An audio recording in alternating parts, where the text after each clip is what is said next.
Alright, Path of Exile, let's go for it. The brand new updated Lightning Ice Ranger build, and I want you guys to pay attention to the mana. You guys see how it did not drop? That was one of the biggest problems that a lot of builds had, which was that you would have to then swap to, let's say, a ring like Thieves Torment. I'll show you guys, this is just an Arbiter kill now, and this is on the older build. I want to show you guys the main difference here. So let's go back to the Arbiter before he gets like one-shotted here. The main thing I want you to guys look at is specifically the mana. See how our mana just goes instantly, I mean the boss is dead, but you see how the mana goes completely away? That's one thing I really wanted to solve with this build, because it did either require you to run a Thief's Torment ring, which kind of scuffs up the way that the build works, because then you have to get int on other pieces of gear, which is very annoying, or you would have to run a mana flask that is like a very, very expensive one that would constantly refill your flask, and then you'd have to push the button. I wanted to get around that, and with the most recent patch, technically a lot of people saw this as a nerf, and it is for a lot of builds, but in this case, it actually makes us even stronger if we utilize this nerf.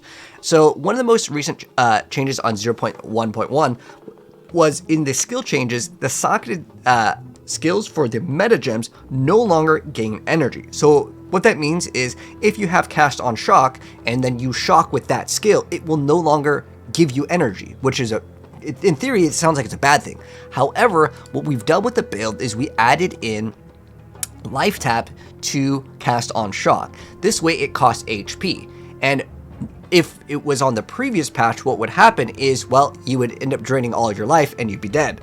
But because that itself cannot actually generate more of the ball lightnings that we generate on the cast on shock, it actually helps us out. But we still have to have somewhat of a source of recovery, and you can do that really easily by just getting a sacral quiver with the implicit that it has with life per enemy hit with attacks. And you guys are seeing specifically my mana does not actually drop here, which is again the main thing that I really wanted to solve with this build, and we finally did it, which is funny because normally it would be considered a nerf. But that's like the biggest changes. If you guys have been following my build guide, as we've been kind of updating it constantly to change up, since this game is technically constantly evolving, also because it's an early access. But that's like the main change over here. So if this is your first time here, welcome indeed. That's like the main part of the update though that I wanted to go ahead and go over. Also, this build is catered to be relatively budget friendly, and when I say relatively budget friendly, we are still going to want to run 6 links, but if you don't happen to have 6 links, it's fine. You can play this on a 5. I was destroying content with a 5 link lightning rod for the longest time, but when you do get the option to go for 6 links, that's good. I did not opt to put in Hawa. I do have one, but for the sake of the video being more like friendly, no ingenuity, no Hawa equipped over here, no insane pieces of gear that are going to make it unachievable. My goal as a content creator is to deliver build guides for you guys that are really good, and then on top of that, relatively budget friendly. Like again, I'm not going to be showing off like Hawa or Headhunter, even though Hawa's not that expensive anymore. More likely it's because it's going to get nerfed eventually, I'm assuming. So I'm trying not to put that in builds, but if you do happen to have it, it's great. If you check the notes, I wrote other things that you can run. I think Ingenuity is probably one of the best belts in the entire game as well. Definitely highly recommend putting that in if you can actually get one. But most of the stuff is pretty much like best in slot for the most part, with the exception of things that I would consider a little bit too expensive. So I want to go over the skills first, and then we'll go into the gear and then the skill tree and all that good stuff. But for starters, let's go ahead and go over our main skill. So this does use 2 skills. Ice Shot for clearing out pretty much everything on the map, and then once we get to the boss, we spam the lightning rod. That's when we use it. If there is an elite that is a little bit more challenging, you could use lightning rod as well, especially now since I've juiced up the maps quite a bit, and then I have all the mods where it's like the boss has like extra levels and extra mods on the elites. Then lightning rod just kind of comes in clutch. But for the most part, we just pretty much spam Ice Shot. So you run Ice Shot, Cold Infusion, Primal Armament, Long Shot, and Fork. And then if we can also put in Ice Bite, that is great. And then with Lightning Rod, we run Concentrated Effect, Lightning Infusion, Overcharge, Scatter Shot, as well as Martial Tempo. For Wind Dancer, we run Blind, Maim, and if we can fit in Cooling Strike, it's okay. It's not really that big of a deal. This is just really optional. It can proc, and it's not bad. And then we run Herald of Ice, Cold Mastery, Elemental Focus, Magnified Effect, as well as Heft. If you want to put in another socket, by all means, go for it. I find it to be much cheaper to buy a Corrupted +1 level of Herald of Ice than to go for a 6 link. But if you want to go for a 6 link and then add an extra whatever damage, go for it. Felt like it was already enough, but if you want to invest the extra like Divine to get it 6 link, go for it. And then we run Herald of Thunder. Herald of Thunder, honestly, most of the gems here don't matter. But the thing is that Herald of Thunder must be activated because it gives you a 50% bonus on a passive on the tree to gain an extra 50% lightning damage. That's the main reason why we actually run it. But if you don't want to run any supports in it, it's fine. It generally doesn't matter. Like, these are very small, but like, if you have extra room, why not run it? But again, most of these won't be proccing, as you're only really using it against the bosses. If the boss spawns in an ad and then you can get the bonuses, sure, but it's really not that common that bosses spawn in a bunch of extra mods, like mobs to go ahead and kill. Then we run Cast on Freeze with Frost Wall, Impetus, as well as Energy Retention. So in theory, this got nerfed with the whole like change of like the meta gems no longer gaining energy on itself, but it doesn't really matter too much. I genuinely didn't feel like that there was a huge nerf with this. Most of the time that you're activating this and getting the freezes with your Ice Shot anyways, because we use Ice Shot instead of the variant where you'd run double Herald and convert partial of the damage. If you want to run, by the way, double Heralds, that's totally fine. I think it's a great thing, but it is a little bit more pressure on your gear to roll big Spirit on your amulet, and then you need big Spirit on your chest piece, and it's way cheaper to just get it on your amulet versus getting a chest piece that's going to cost several divines. That's going to be like a 2,000 evasion plus to have like 50 Spirit. Yeah, it's not cheap. So again, I try to keep it budget friendly. Get the Spirit on your amulet. It's going to be a lot cheaper. And then we run Orb of Storms, Chain, Unleash, and Overabundance, and Lightning Exposure. This is basically just utilized to facilitate the procs of your Lightning Rod. You can see we're actually doing a new buffed up Strong Box over here, although honestly I still think PoE Strong Boxes from PoE 1 were way better. I fully juiced that one up with Exile on it as well, add as many mods as possible, but they technically did get buffed. Look at all those Ogs. But next up though, we got Conductivity. This is optional. If you want to run Conductivity over Voltaic Mark, you will need to throw in an unset ring. I included one unset ring. It just kind of gives you more damage. Conductivity, it gives the enemy negative lightning res, and we just use this for the bosses. Persistence and Inspiration are great additions to it, but if you want to run anything else, go for it. But this one, I will say, is an option, an optional skill that you throw on. If you want to run 2 unset rings, you can throw in Conductivity and Voltaic Mark, and then your DPS will go way higher. But I felt like the DPS was good enough, and I didn't want to put too much pressure and require 2 unset rings, but if you want to, by all means, go for it. And then Grim Feast, this is one of the newer additions. Look at our energy shield. So we have about 2k HP, and then our energy shield is at 1000. Basically, Grim Feast lets you double your ES. It is way too good to skip out on. And also, one thing to note right here with the passive tree, we have an Anoint over here. Now, there's 2 things that you can get that are, I would say, one of these is optional. If you want to get Subterfuge, not as an Anoint, but like it's really not that far. You can not get Snowpiercer, and you can just get this instead if you want to. And then you can also opt to get this as an Anoint. And I highly recommend getting this as an Anoint. It's called Spectral Ward. It gives you +1 to maximum energy shield per 12 evasion rating on your armor. The reason why I don't have it in here is it's because it's an Anoint. So you have to use the little like oils, and you can basically anoint. If you need to look up how to anoint, I have like a video on it. But basically, this is what you want to actually anoint in your amulet. So that's going to give you a bunch of your energy shield. You can also get a pretty big amount of energy shield in your helmet, and then you can then get this over here, which is going to give you the extra evasion rating per energy shield. So you just get a helmet with increased energy shield. You can also get energy shield on your boots, just anywhere except for your chest piece, pretty much. Getting gear with energy shield is actually really good. So by all means, go for it. It is quite awesome to have. As far as the skill tree goes, I haven't really done any like big changes over here. If you're wondering why some of them are in pink and why some of them are in the green, the pink ones are going to be utilized for the cold, and the green are going to be for the lightning. So it does utilize the weapon swapping skill points that you do get. If you need a guide on that, I will also link my previous like build guide that goes over how the weapon swap mechanic works, but it's a pretty simple thing. All you got to do is go into your skills and make sure you check the checkbox for skill 1 and 2. Alternatively, if you want to drop this one, I think you can get some extra skill points, then you can put it into Subterfuge Mask if you want to for the first set, which is going to be your Ice Shot. But this just gives you like incredible clear speed. I mean, it's basically an extra projectile, and extra projectile is a very expensive thing to get, especially if you compare the price of a dual string bow versus a regular one. As far as the Ascendancy goes, there's actually a few different options here. So you can get the one that gives you damage to closer targets or distance. It's kind of up to you. How do you want to play the game? Most of the time, I'll be honest, I think Far Shot is going to be more valuable, because getting that Ice Shot to basically clear most of the content is going to be key. However, if you are having trouble against bosses, you can always respec into this point. You can just snap it and go do whatever pinnacle boss you're doing and then go right back, because most people aren't consistently farming the pinnacle bosses, as well, it's kind of a harsh investment for most players. But the most important thing is getting endless munitions and also getting a wind ward for the build. Now, as far as it goes, like I mentioned before, some of them are going to be pink and some of them are going to be green. If you do want to engage with the mechanic, it is fine to go ahead and actually get in like the extra like cold pen, especially for some of the elites.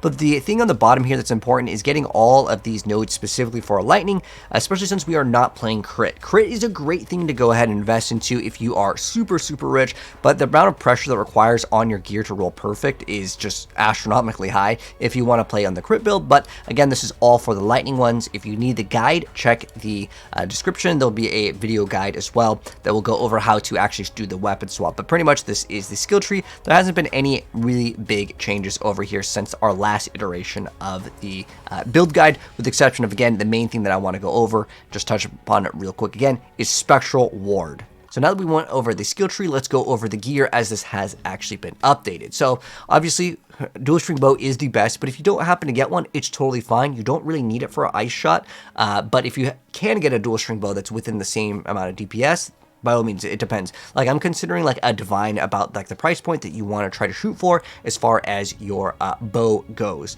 So ideally, you're looking for physical, cold damage, physical percent damage, and then it's going to be a dual string bow. So it will always have the additional arrow, but if you can get a suffix plus level of projectile skills, attack speed, additional arrows, again, that is the god roll if you can get that. But it's not really something that you really like have to have again for ice shot, especially if you run like the additional like when you fork, you can get another one. In our helmet, we can run a feathered tiara. Instead of getting some evasion base, we can get an energy shield base, and basically, yeah, you get a bunch of increased energy shield.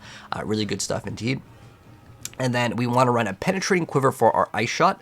That's like the most important thing. And then level of projectiles is kind of like the same thing that you're seeing all around, which is getting physical and cold damage for this setup.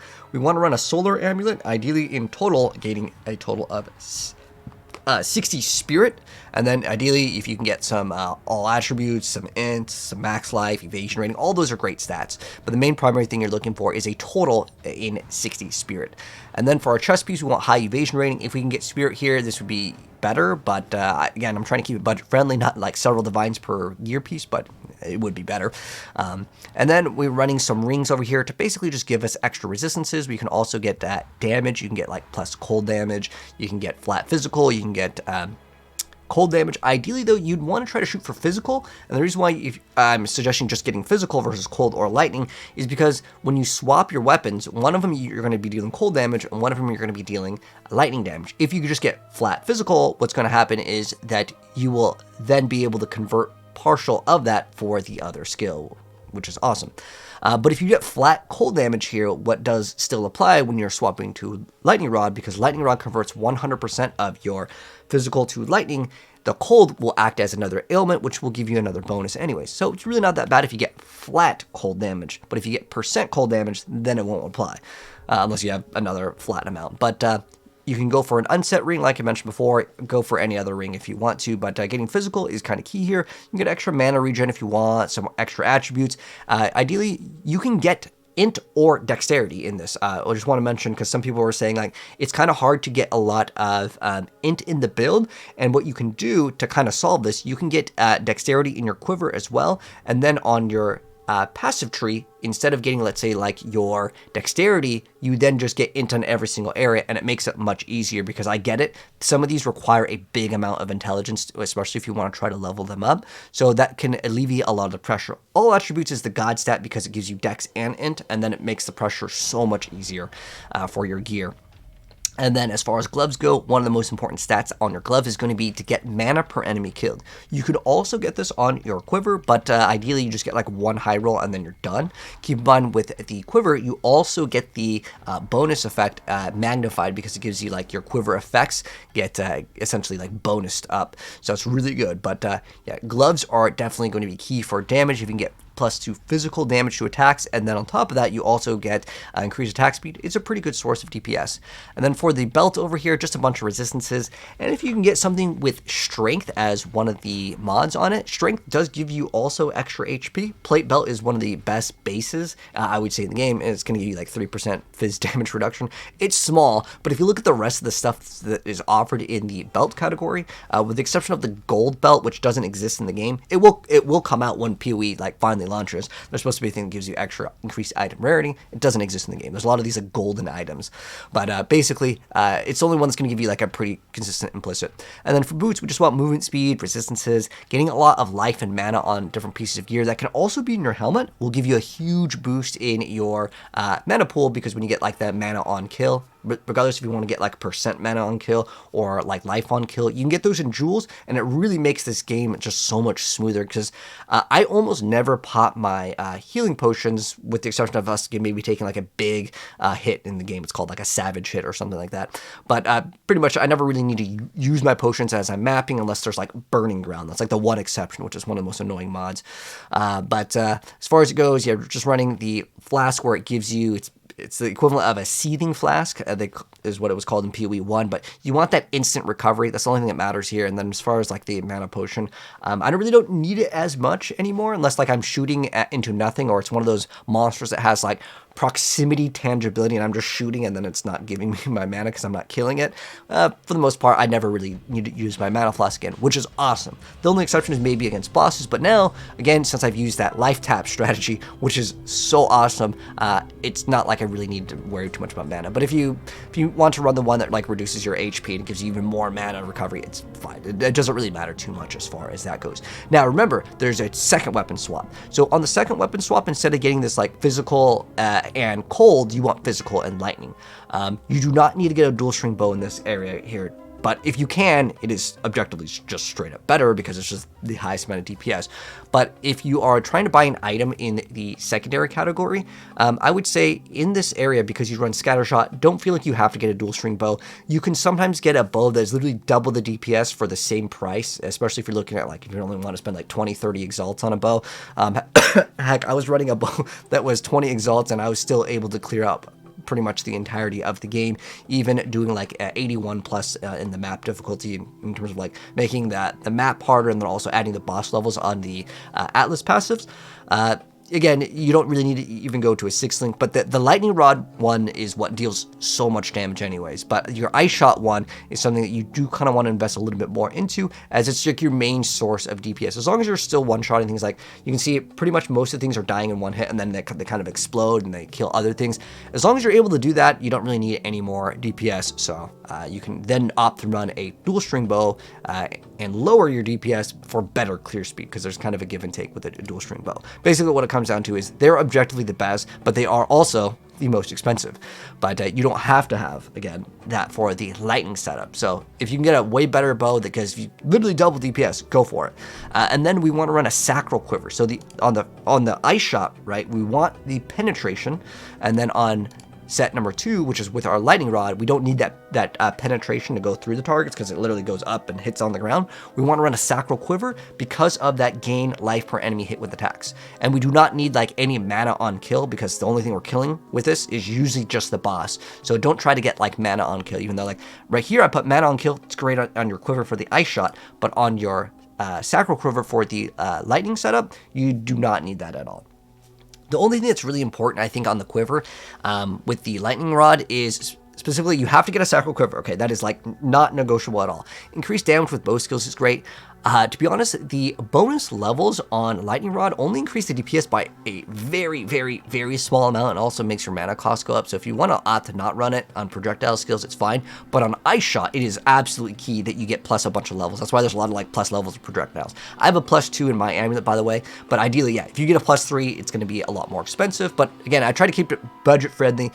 Even though I'm showing you guys like the most godly pieces of gear, like you definitely go to a +5 on like a dual string, but I just want to keep it kind of maybe a little bit more realistic. But I'm still showing you guys like the stats that you would want, like to get a dual string bow that is this godly with all the physical stats on it, and then an additional 2 arrows.